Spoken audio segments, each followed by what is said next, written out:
Muy buenos días, queridos estudiantes. El día de hoy vamos a hablar de la generación del 60. Esa generación del 60 que es conocida como el boom latinoamericano, porque en estos años escritores hispanoamericanos de calidad marcaron un hito con sus obras allá en Europa. Dentro de ellos destaca la figura de Julio Cortázar, tenemos a Gabriel García Márquez, colombiano, mexicano, Carlos Fuentes y por supuesto a Mario Vargas Llosa. Mario Vargas Llosa perteneció a la denominada generación del 60.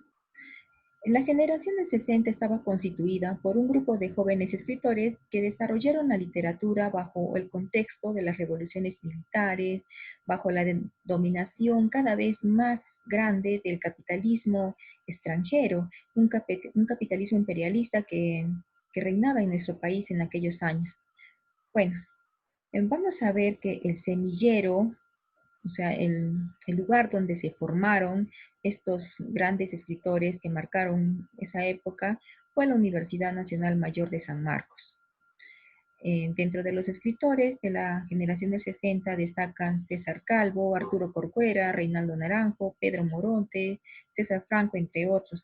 Sin embargo, el representante más reconocido es Mario Vargas Llosa, quien traza los primeros rasgos de la convivencia social en Lima a través de sus obras, nos muestra los diferentes o diversos microculturas que se encontraban en la sociedad de ese entonces.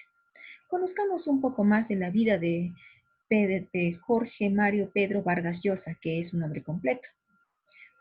Bueno, Jorge Mario Pedro Vargas Llosa nació un domingo del 28 de marzo de 1936 en la ciudad de Arequipa. Sus padres son Ernesto Vargas Maldonado y Dora Llosa Ureta. Su madre, al casarse con su padre, se mudó a la ciudad de Lima. Estando ella ya embarazada de Mario, a los 5 meses, Ernesto Vargas recibe un cambio de trabajo. Él tiene que viajar a Cochabamba, Bolivia. Entonces aprovecha la visita de la madre de Dora para que ella pueda dar a luz en compañía de sus parientes maternos, mientras él va a ocupar su cargo y posteriormente quedan en darle alcance. Sin embargo, no sucede de esta forma. Es así que Mario nace en la ciudad de Arequipa y el padre está ausente por bastantes años y a Mario le cuentan los abuelos, los parientes maternos que su padre ha muerto. Bueno, vemos que él vivió un año en la ciudad de Arequipa hasta que su abuelo materno, el señor Pedro Vargas Bustamante, fue nombrado cónsul honorario del Perú en Bolivia. Es así que el patriarca de la familia Llosa se traslada con todos sus integrantes a la ciudad de Cochabamba, en Bolivia. Allí Mario estudia en el Colegio de La Salle. Él nos cuenta que recuerda de esa época de su niñez en Cochabamba, cómo asistía con su madre a sus primeras obras de teatro. Años más tarde, durante el gobierno del presidente José Luis Bustamante Rivero, que era pariente del abuelo de Mario, su abuelo recuerda que se llamaba Pedro Llosa Bustamante, regresa al Perú. ¿Por qué? Porque el abuelo materno obtuvo un cargo diplomático en la ciudad de Piura. Es por eso que toda la familia Llosa se traslada a la ciudad de Piura. Al pasar por Lima, Mario se siente atraído por el mar, era la primera vez que lo veía. Finalmente llegan a la ciudad de Piura y se queda allí hasta, bueno, no llega a vivir mucho tiempo allí, ya que en 1946, cuando ya tenía 10 años, Vargas Llosa conoce a su padre por primera vez y junto a su madre, en quien su padre y su madre retoman su relación y se mudan a la ciudad de Lima. Se llevan consigo a Mario Vargas Llosa. Él en un inicio se sentía muy triste, no quería dejar a la familia materna, ya que ella era bastante engreído por la abuela, por los tíos, y veía en su padre una figura bastante rígida, no se llevaba muy bien con una persona que prácticamente no conocía. Pero sin embargo se establecen en Lima, en Magdalena del Mar, un distrito de clase media, y él nos dice que fueron los años más tristes, más amargos de su vida, y la única forma que tenía él de escaparse de la soledad en la que se encontraba era a través de la lectura. Es así que él juntaba sus propinas para poder comprarse revistas de fútbol, compraba las revistas de Julio Verne, ahí leía, ¿no? Cinco leguas, ¿no? Las aventuras de Julio Verne, también compraba revistas de Sandokan. Esto era la forma que él tenía para poder de alguna forma aliviar sus malos ratos que pasaban en aquella época en su niñez, imagínate, o 10, 11, 12 años. Bueno, los fines de semana más bien eran felices. Él frecuentaba a sus parientes maternos, a sus primos, quienes vivían en esta casa que observas aquí, una casa que se ubicaba en Miraflores. Entonces los fines de semana podía distraerse aquí, se iba a terrazas o de repente a las playas de la Herradura. Entonces aquí es donde él destaca, ¿no? Que empezó aquí a vivir sus primeras experiencias como juveniles, prácticamente. Vemos que en Lima él estudió en el Colegio La Salle, un colegio cristiano de 1947 a 1949. Cuando él ya tenía 14 años, su padre decide que es mejor que él estudie en el Colegio Militar Leoncio Prado, es para que forme su carácter, ya que consideraba que su hijo era bastante, o sea, no le faltaba, según a su padre, dureza en el carácter, y obviamente no aceptaba que su hijo tenga inclinación por las letras. Estando aquí en el Colegio Militar Leoncio Prado, él puede inclusive entregarse a la lectura con mayor gusto. Siempre había oportunidad para Mario para poder leer alguna novela en la biblioteca del colegio. Bueno, en el colegio militar, a él lo llamaban conejo de la suerte. Él inclusive, ¿no? Comenzaba a escribir para poder tener un dinero extra. Se escribía las cartas a sus compañeros, las cartas de amor. Finalmente, se retira de la escuela militar y el último año de sus estudios de quinto de secundaria lo termina en el Colegio San Miguel allá en Piura.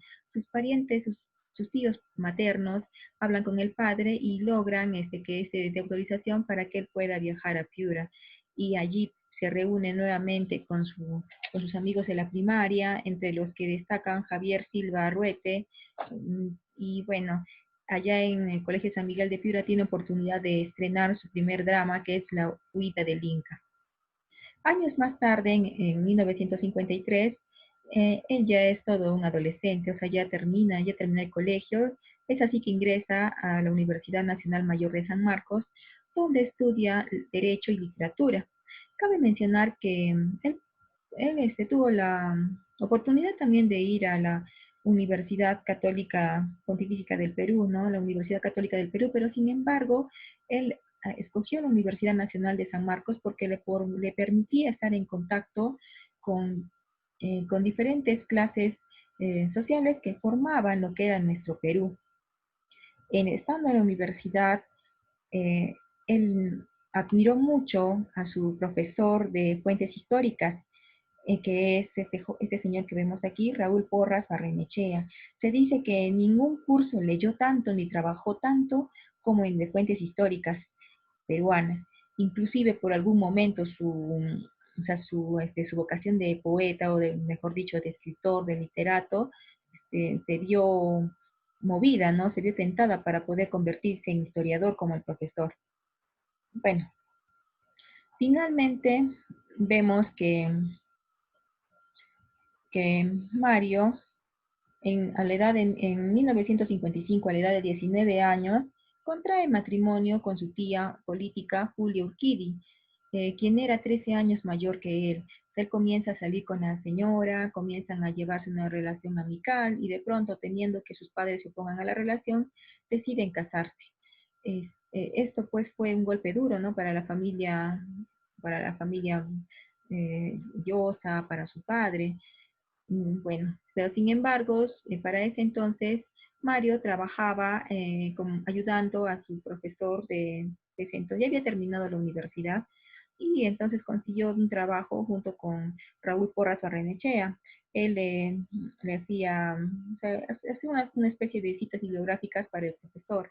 Es así de que el profesor, ya viéndolo casado, ya que había cometido, pues ya eso, ¿no? Le dice, habla con Mario y le dice que ya usted ya hizo bien en no venirme a contar lo que planeaba, porque si no yo hubiera tratado de sacarle ese disparate de la cabeza, le dice, pero como ya está hecho, ni modo, habrá que conseguirle unos ingresos más decentes.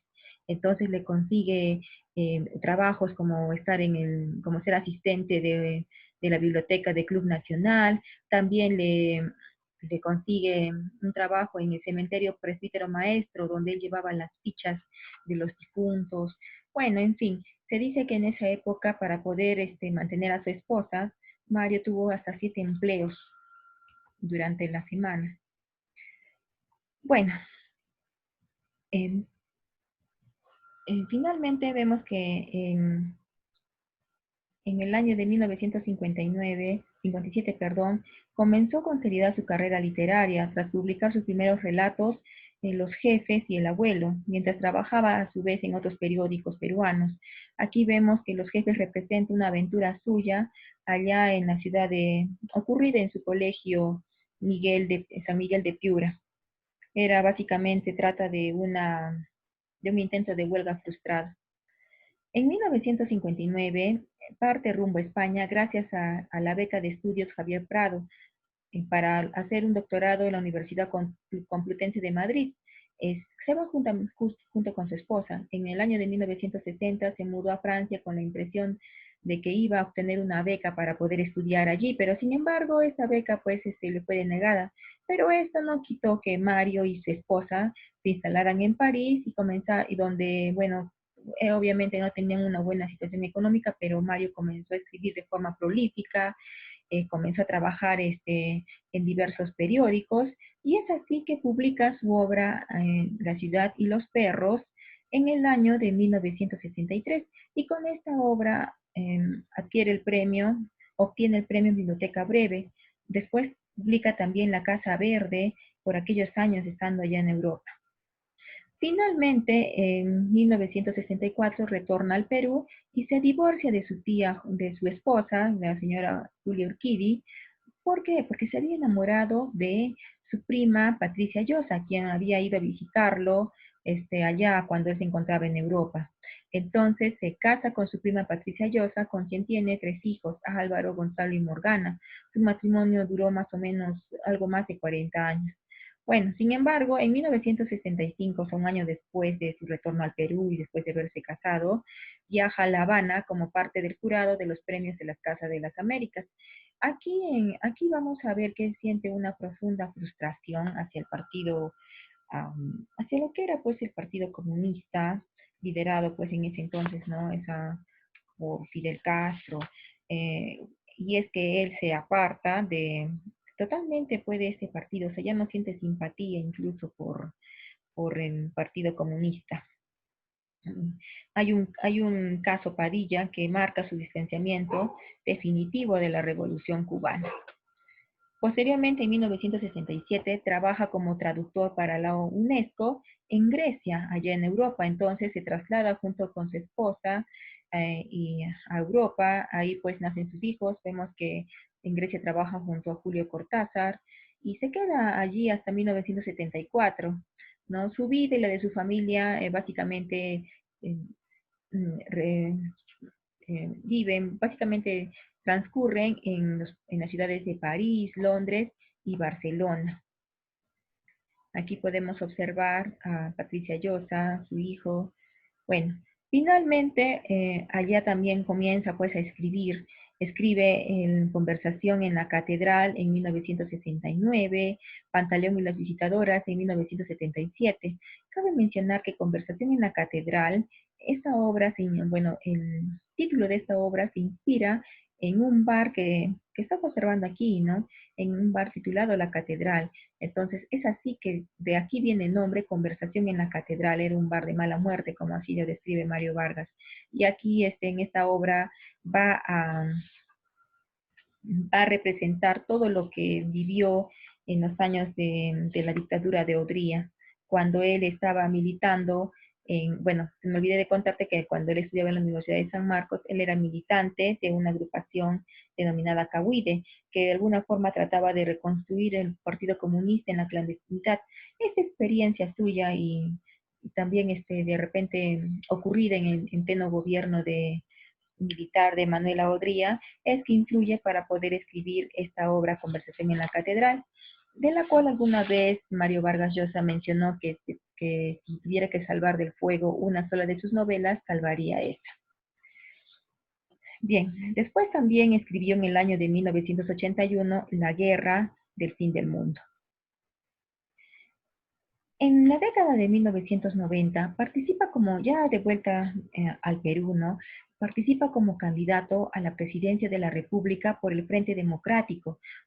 Bueno, el Frente Democrático bueno, se llamaba Fredemo, era el partido político que él lideraba, pero sin embargo, bueno, en primera vuelta resulta un empate con Alberto Fujimori y en la segunda vuelta pues es derrotado por este y al perder las elecciones, él regresa a Londres para continuar con su actividad literaria.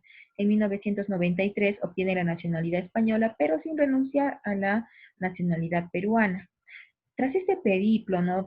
Retoma, pues, o sea, todo, tras dejar de lado su actividad política, retomó con intensidad a la literatura y en ese periodo destacan sus novelas, su novela autobiográfica, El pez en el agua, donde también aquí podemos ver algunos, ¿qué se puede decir? Algunos, bueno, parte de su vida política, ¿no? Es lo que podemos ver en El pez en el agua. Tenemos también que escribió La pieza del chivo, que fue llevada al cine, y Travesuras de la niña mala. En cuanto a los premios que ha recibido a lo largo de su carrera, son bastantes los que ha recibido, son muy numerosos y la verdad que muy importantes.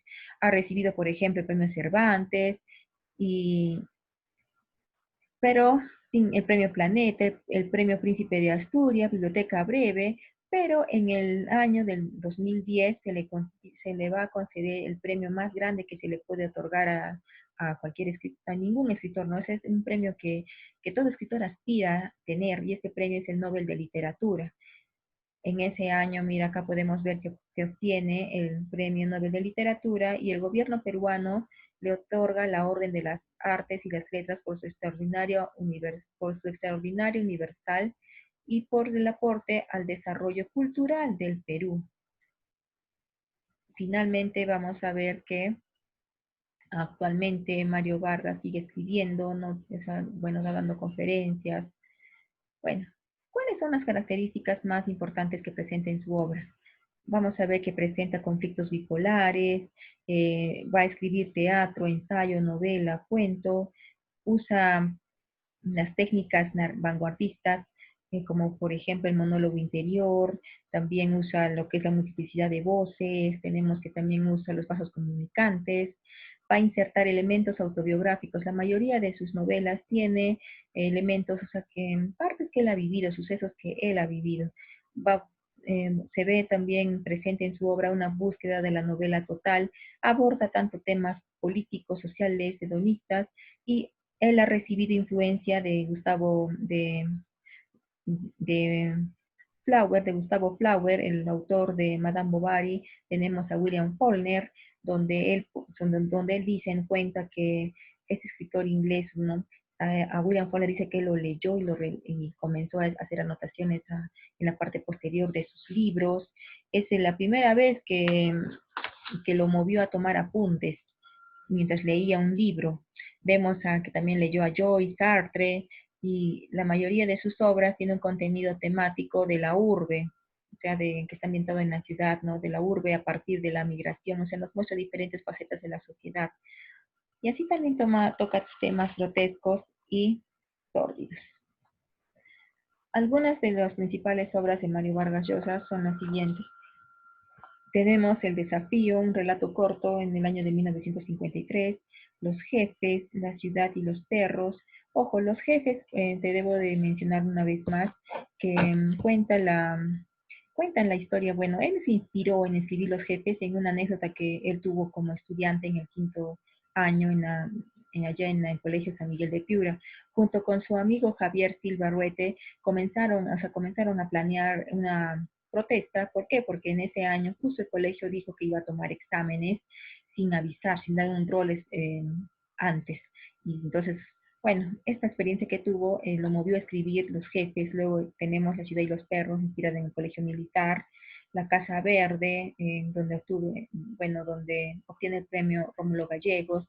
Los Cachorros, Conversación en la Catedral, Pantaleón y las Visitadoras. También vemos que escribe La Tía Juez y el Escribidor, donde muestra sus vivencias amorosas, ¿no?, que tuvo con su primera esposa.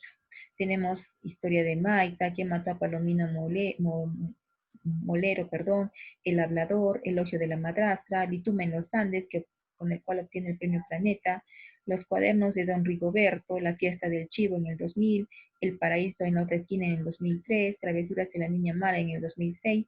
Tenemos El Sueño del Celta en el año 2010, justo el año donde obtiene el premio Nobel, El Héroe Discreto. Muy bien, eso es todo lo que debo decirte el día de hoy. Ya nos vemos hasta una próxima vez.